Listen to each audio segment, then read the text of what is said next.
বাংলাদেশের চিকিৎসা ব্যবস্থার উন্নতির সাথে সাথে রোগীদের ভোগান্তির যে অবস্থা যে লেভেল সেটা অনেক বেড়ে গিয়েছে।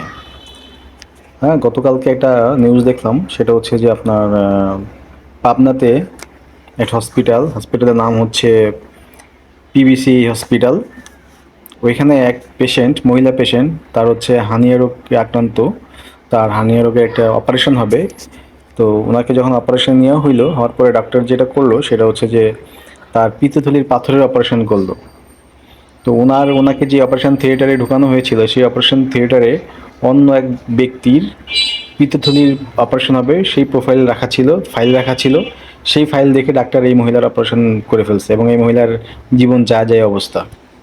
তো দেখেন, মানে ডাক্তাররা কি পরিমাণ প্রফেশনাল হয়ে গেছে যে একটা পেশেন্টকে, মানে অপারেশন করার আগে পেশেন্টের সাথে কথা বলা বা হচ্ছে আসলে কি এই পেশেন্ট সেই পেশেন্ট কিনা, নাম জিজ্ঞাসা করা, ম্যাচ করা, কোনো কিছু না করেই হচ্ছে তাড়াহুড়া করে অপারেশন শুরু করে দিল।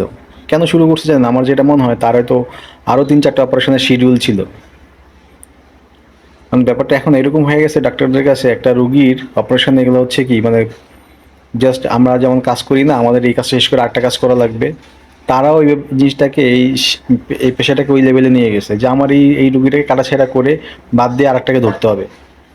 মানে কন্টাক্ট, এটা কাজ করলে এই টাকা পাবো, এর পরেরটা করলে আরেকটা টাকা পাবো।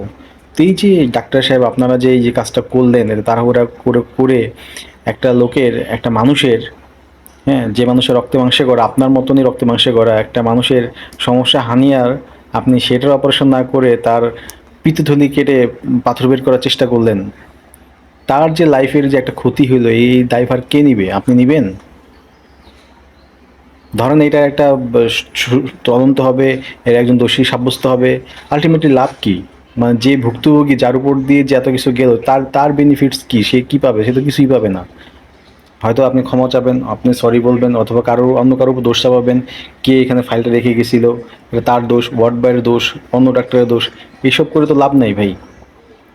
আপনারা ডাক্তার, আপনারা মানুষের কাছে কি জানেন, প্রভুর মানে গডের সমান আর কি। মানে মানুষ অসুস্থ হইলে আপনাদের কাছে দৌড়ায় যায়,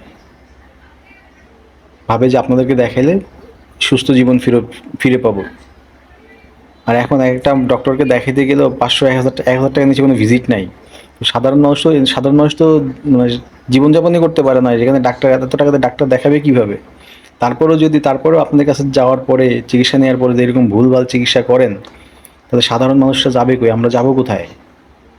তো আশা করি এটা যথাযথ কর্তৃপক্ষ এটা দৃষ্টান্তমূলক একটা, এই ভুল যাতে কখনো না হয় সেটার জন্য দৃষ্টান্তমূলক একটা ব্যবস্থা নিবে এবং একটা শাস্তির ব্যবস্থা করবে, যাতে এরকম ভুল আর কখনোই না ঘটে। এই ভুলের কারণে যদি এখন এই লোকটার জীবন, এই মহিলাটার জীবন চলে যায়, তাহলে এটা দায়ভার কে নিবে?